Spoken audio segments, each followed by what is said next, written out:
सभी साथियों को राम राम। स्वागत है आप सभी का आपके अपने YouTube channel GK GS by Harish Bhardwaj official YouTube channel के अंदर। इंडिया जीके की जो है आज हम यहाँ पे क्लास नंबर 4 करने वाले हैं। ठीक है, वीडियो को अंत तक पूरा देखना ताकि सारी चीज़ें जो है आपकी क्लियर हो सके मेरे भाई। ठीक है, तो चलिए क्वेश्चन नंबर फर्स्ट को शुरू कर लेते हैं बिना किसी टाइम वेस्ट के। क्वेश्चन नंबर फर्स्ट में क्या बोला गया है?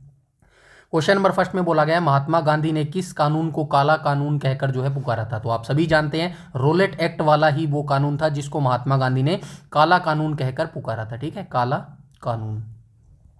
अब काला कानून ये आया कब था? तो ये 1919 में आया था मेरे भाई। ठीक है, 1919 में जो है ब्रिटिश लोगों ने जो है इसको पास किया था। वर्नाकुलर प्रेस एक्ट कब आया था? 1878 में आया था मेरे भाई। ठीक है, पिट्स इंडिया एक्ट कब आया था? 1784 में आया था मेरे भाई। ठीक है, हंटर रिपोर्ट कब आया था? ये दो होते थे, एक हंटर रिपोर्ट होता था, एक क्या होता था, एक हंटर कमीशन होता था मेरे भाई। ठीक है, कमीशन, ये चीजें आप याद रखेंगे। वर्नाकुलर प्रेस एक्ट क्या होता था? तो वर्नाकुलर एक्ट प्रेस एक्ट क्या होता था? इससे पहले 1773 में आप सभी जानते हैं रेगुलेटिंग एक्ट आया था। ठीक है, रेगुलेटिंग एक्ट की कमियों को दूर करने के लिए जो है ब्रिटिश सरकार का जो है नियंत्रण बढ़ाने के लिए जो है क्या आया था? पिट्स इंडिया एक्ट आया था। कहां पे पिट्स इंडिया एक्ट? ये रहा 1784। ठीक है, इससे पहले 1773 में क्या आया था? रेगुलेटिंग एक्ट आया था। उसकी कमियों को दूर करने और ब्रिटिश जो सरकार थी ना उसका नियंत्रण बढ़ाने के लिए पिट्स इंडिया एक्ट को जो है लाया गया था।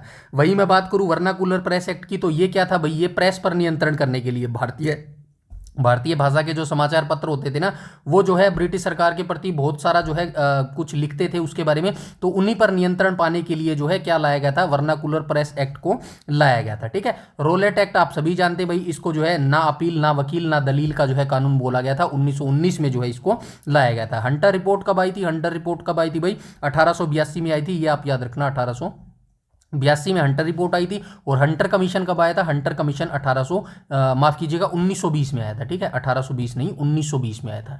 रुक जाओ यार, 1920 में आया था। अब ये हंटर रिपोर्ट क्यों आई थी भाई? हंटर रिपोर्ट इसलिए आई थी शिक्षा में सुधार करने के लिए। याद रखना, पूछा जाता है शिक्षा।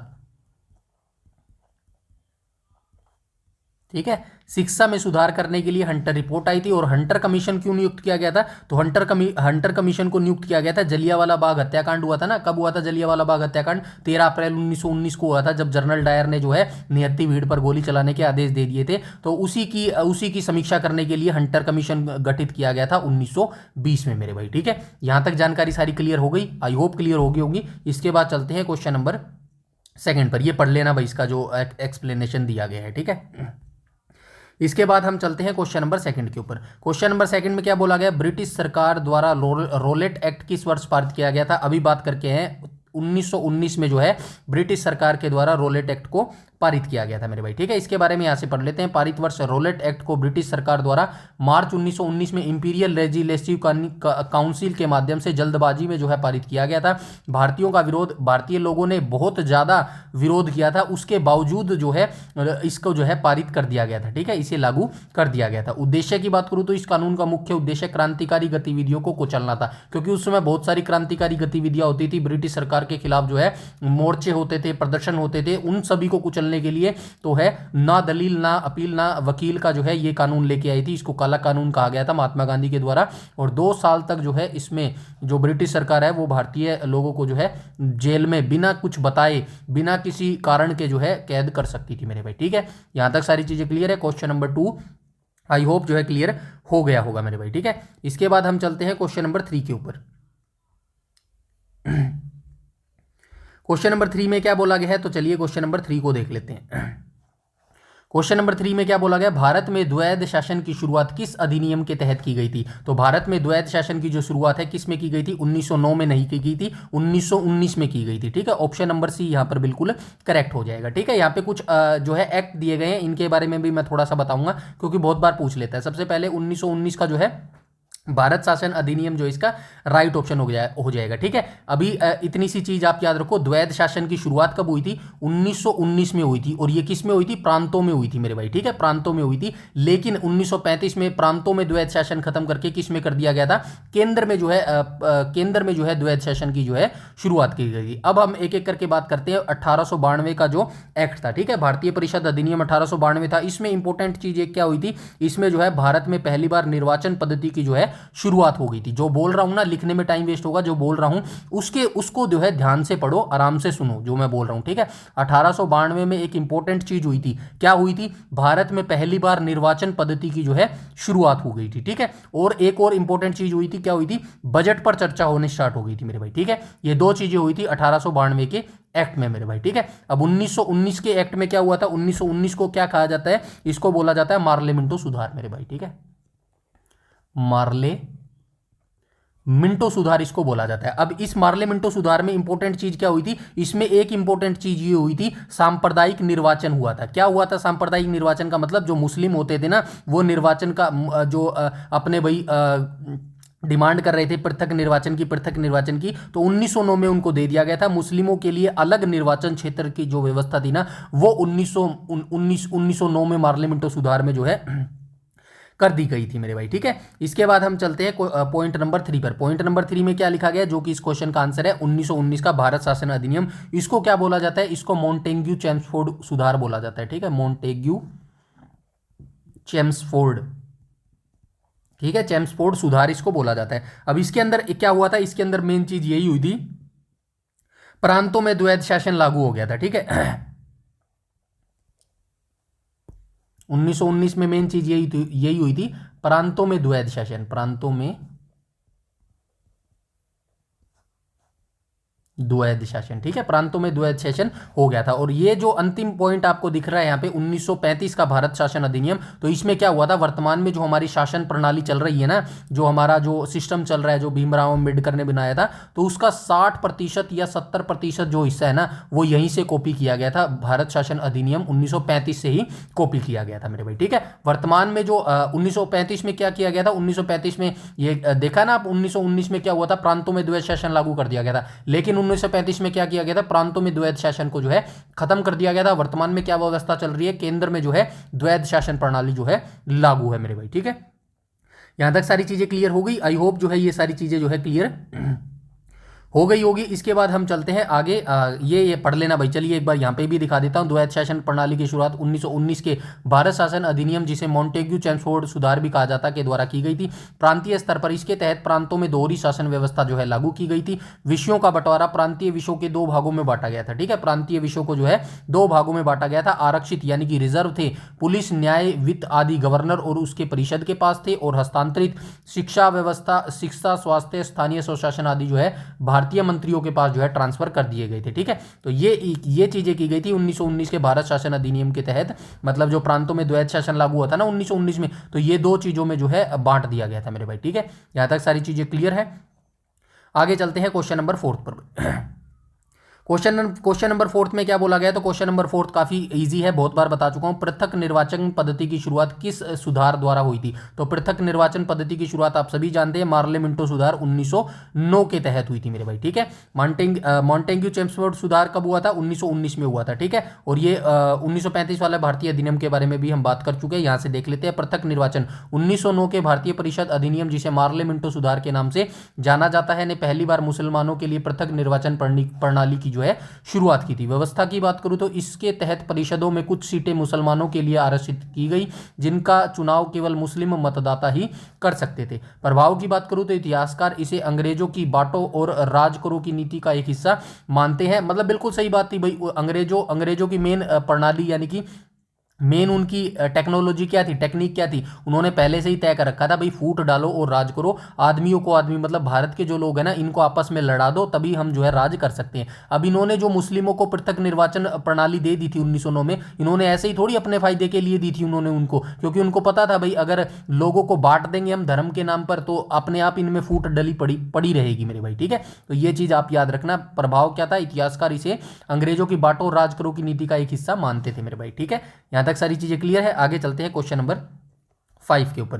क्वेश्चन नंबर 5 में क्या बोला गया है? तो क्वेश्चन नंबर 5 में बोला गया पंजाब के अमृतसर में जलियांवाला बाग हत्याकांड किस वर्ष हुआ? तो आप सभी जानते हैं 13 अप्रैल 1919 को हुआ था, ठीक है।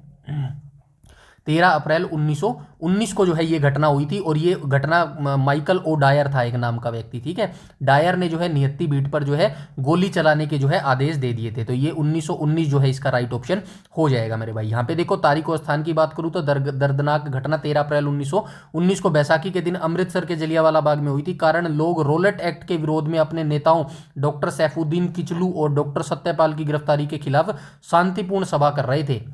मतलब जब रोलेट एक्ट आप सभी जानते हैं 1919 मार्च 1919 में रोलेट एक्ट आया था, उसी के विरोध में जो लोगों को गिरफ्तार कर लिया था ना, तो ये दो व्यक्ति होते थे डॉक्टर सैफुद्दीन कुचलू और डॉक्टर सत्यपाल। इन दोनों को गिरफ्तारी के खिलाफ जो है लोग जो शांतिपूर्ण सभा जो जमा हुए थे ना, मतलब एक दूसरे से बात करने के लिए यार कैसे गिरफ्तार कर लिया, आगे क्या किया जा सकता है, उनको कैसे छुड़ाया जा सकता है, इस पर शांति ढंग से बात करने के लिए वो जो है 13 अप्रैल 1919 को जो है जलियांवाला बाग में इकट्ठा हुए थे। लेकिन माइकल ओ डायर को क्या लगा, उसको लगा भाई ये सारे इकट्ठा होके भाई कोई और प्रदर्शन करने वाले हैं या फिर सरकार के खिलाफ कुछ भयानक करने वाले हैं, इसीलिए उसने जो है नियति भीड़ पर गोली चलाने के जो है आदेश दे दिए थे मेरे भाई, ठीक है। ये सारी चीजें क्लियर होगी। और इसी की समीक्षा करने के लिए हंटर कमीशन गठन किया गया था जो 1920 में आपको देखने को मिलेगा मेरे भाई, ठीक है।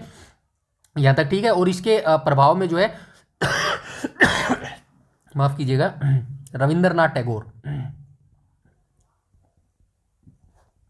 रविंद्रनाथ टैगोर ने जो है अपनी एक उपाधि लौटा दी थी। कौन सी उपाधि लौटा दी थी?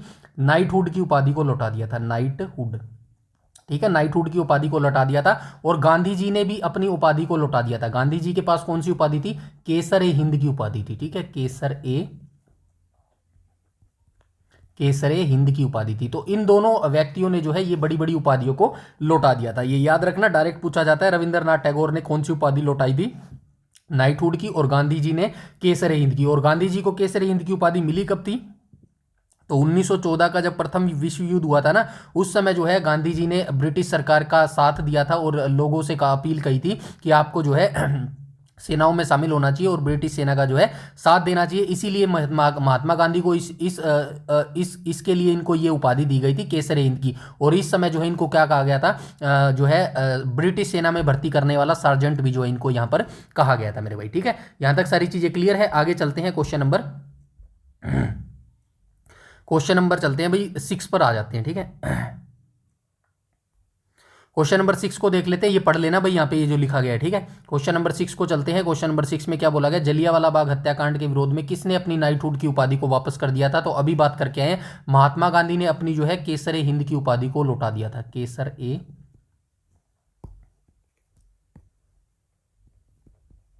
ठीक है, केसर ए हिंद को उपाधि को लौटा दिया था जो कि इनको 1914 में मिली थी मेरे भाई, ठीक है। उसके बाद रविंद्रनाथ टैगोर की बात करूं तो रविंद्रनाथ टैगोर ने जो है कौन सी उपाधि को लौटा दिया था? नाइटहुड, नाइटहुड की उपाधि को जो है लौटा दिया था। तो याद रखना ऑप्शन नंबर बी यहां पर बिल्कुल करेक्ट आ जाएगा। नाइटहुड की उपाधि किसके पास थी? रविंद्रनाथ टैगोर के पास थी मेरे भाई, ठीक है। आइए इसका एक्सप्लेनेशन देख लेते हैं। उपाधि का त्याग 13 अप्रैल 1919 के जलियांवाला बाग हत्याकांड की खबर फैलने से पूरे देश में जो है भारी रोष पैदा हो गया था। अपनी पीड़ा और गुस्सा जताते हुए रविंद्रनाथ टैगोर ने ब्रिटिश सरकार द्वारा दी गई नाइटहुड की उपाधि को जो है वापस कर दिया था। टैगोर ने कहा था कि समय आ गया है जब सम्मान के तमगे अपमान के बेतुके संदर्भ में हमारा कलंक को स्पष्ट कर देते हैं, ठीक है। तो ये चीज यहां से आप देख लेना। अब चलते हैं क्वेश्चन नंबर 7 की ओर मेरे भाई, ठीक है।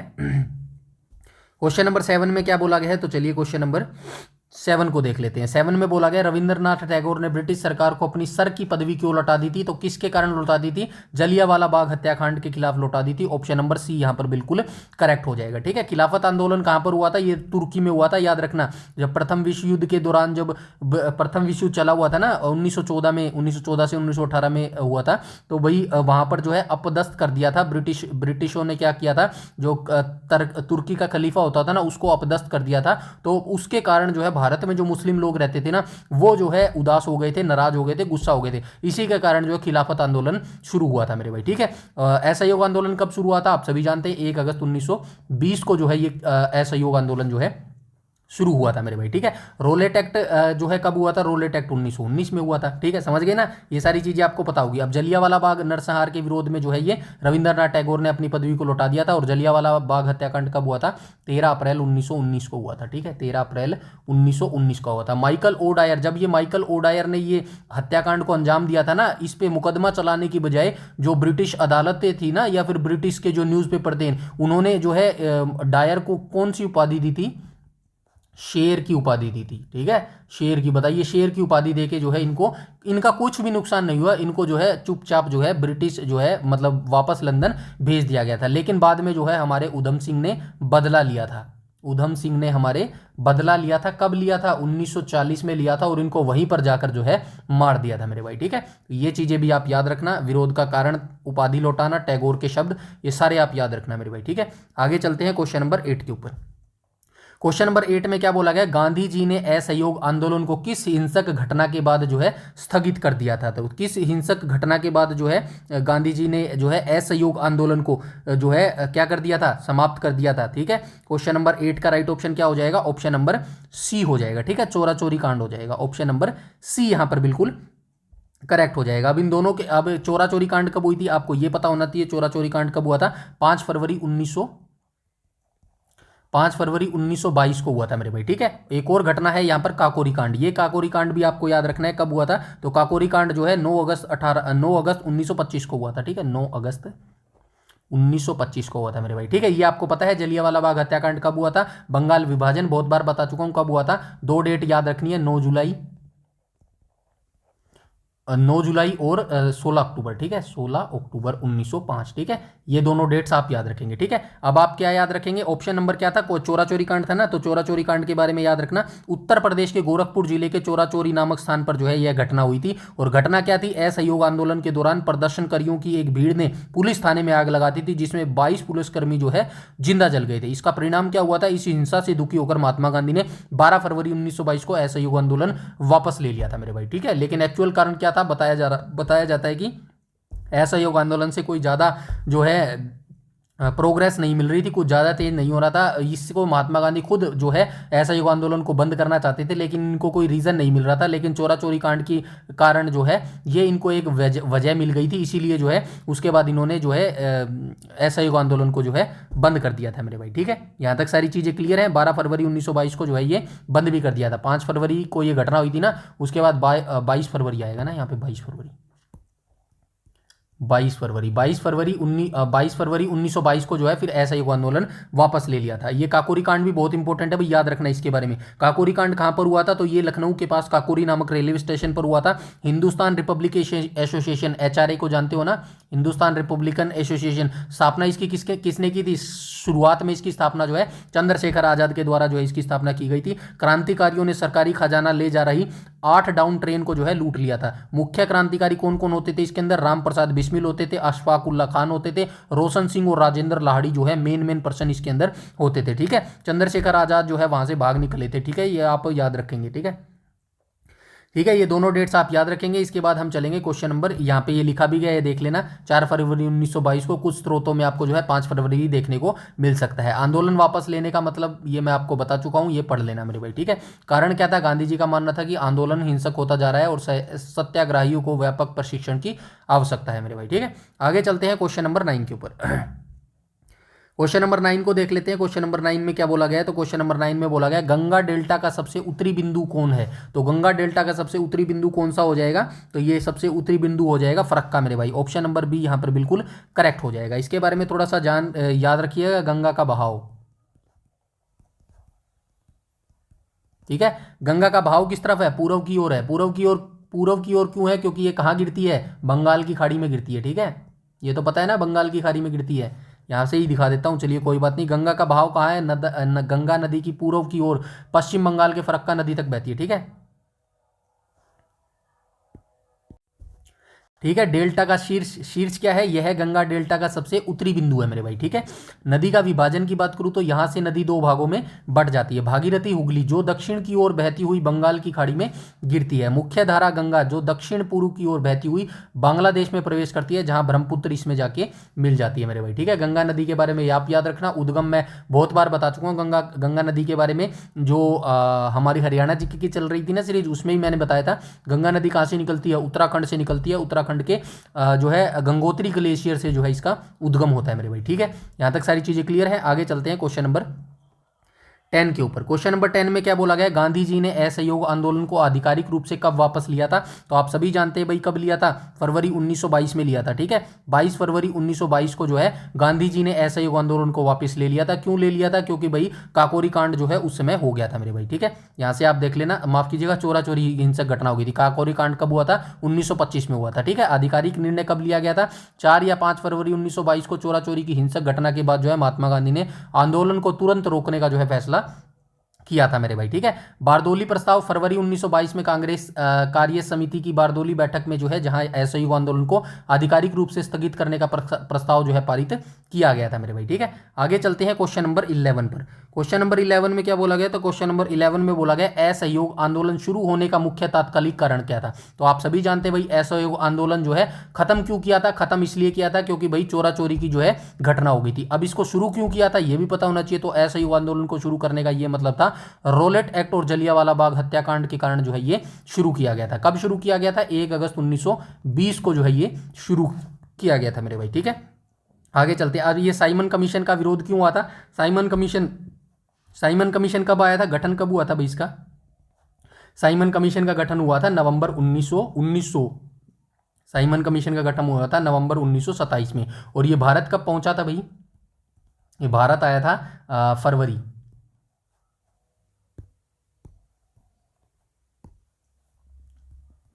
ठीक है, फरवरी 1928 में जो है ये भारत आया था।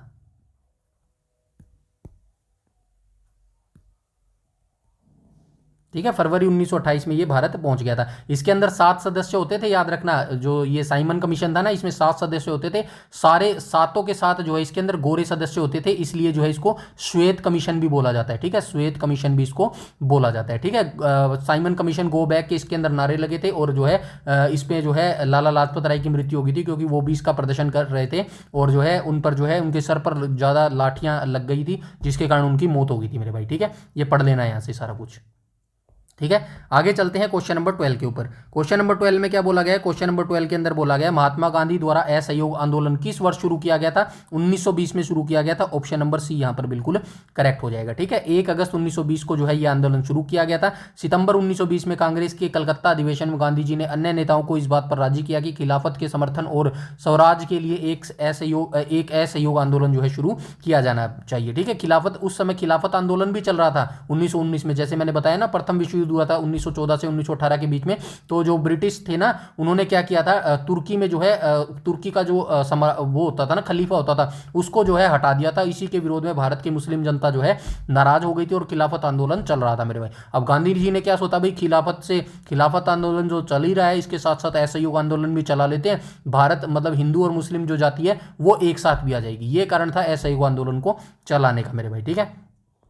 आगे चलते हैं क्वेश्चन नंबर 13। क्वेश्चन नंबर 13 में क्या बोला गया है, तो क्वेश्चन नंबर 13 के अंदर बोला गया है 1923 में स्वराज पार्टी का गठन किन दो नेताओं के द्वारा किया गया था। तो 1923 में जो है इसका गठन किया गया था चित्तरंजन दास, यानी कि जो है चित्तरंजन दास और मोतीलाल नेहरू जी के द्वारा जो है। ऑप्शन नंबर बी इसका बिल्कुल करेक्ट हो जाएगा। यहां से देख लेते हैं, मुख्य नेता इसी उद्देश्य के साथ चित्तरंजन दास और मोतीलाल नेहरू ने कांग्रेस के भीतर ही स्वराज पार्टी का गठन किया था। चित्तरंजन दास इसके अध्यक्ष और मोतीलाल नेहरू इसके सचिव बने थे मेरे भाई। ठीक है। आगे चलते हैं क्वेश्चन नंबर 14। स्वराज पार्टी के प्रमुख संस्थापक नेताओं में कौन थे। तो प्रमुख संस्थापक नेताओं में जवाहरलाल नेहरू नहीं थे, मोतीलाल नेहरू थे, महात्मा गांधी नहीं थे, अब्दुल कलाम आजाद नहीं थे। ऑप्शन नंबर बी यहां पर बिल्कुल करेक्ट हो जाएगा मेरे भाई। ठीक है। इनको पढ़ लेना प्लीज।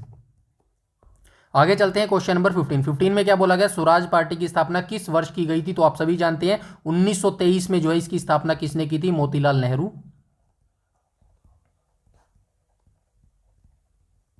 और चित्तरंजन दास जी के द्वारा की गई थी। ठीक है। चित्तरंजन दास जी के द्वारा की गई थी। स्वराज पार्टी की स्थापना गठन जनवरी 1923 में किया गया था। पृष्ठभूमि 1922 में असहयोग आंदोलन को वापस लिए जाने के बाद कांग्रेस के भीतर वैचारिक मतभेद पैदा हो गए थे। इसी के परिणाम स्वरूप चित्तरंजन दास और मोतीलाल नेहरू ने इस पार्टी की स्थापना की थी। ठीक है, उद्देश्य क्या था? मुख्य लक्ष्य नवंबर 1923 में होने वाले प्रांतीय परिषद चुनावों में हिस्सा लेना और सरकारी व्यवस्था के भीतर घुसकर जो है उसे बाधित करना मेरे भाई। ठीक है, तो ये आज का हमारा सेशन था, आज की हमारी जो है क्लास नंबर 4 थी मेरे भाई। ठीक है, आई होप वीडियो आपको अच्छी लगी होगी। कमेंट सेक्शन में जरूर बताना कैसे आपको सेशन लग रहे हैं मेरे भाई। इस वीडियो सीरीज को तब तक कंटिन्यू रखेंगे जब तक आपका एग्जाम नहीं हो जाता मेरे भाई। ठीक है, अपनी तैयारी करते रहो, अच्छे तरीके से पढ़ते रहो और इसकी सारी पीडीएफ जो है आपको टेलीग्राम चैनल पर मिल जाएगी, जिसका लिंक आपको इसी वीडियो के डिस्क्रिप्शन में मिल जाएगा। ठीक है, बस वीडियो को लाइक कर देना और शेयर कर देना और आपको कुछ भी नहीं करना है मेरे भाई। ठीक है, बस इतना सा काम आप कर देना और मिलते हैं नेक्स्ट वीडियो में, तब तक के लिए धन्यवाद।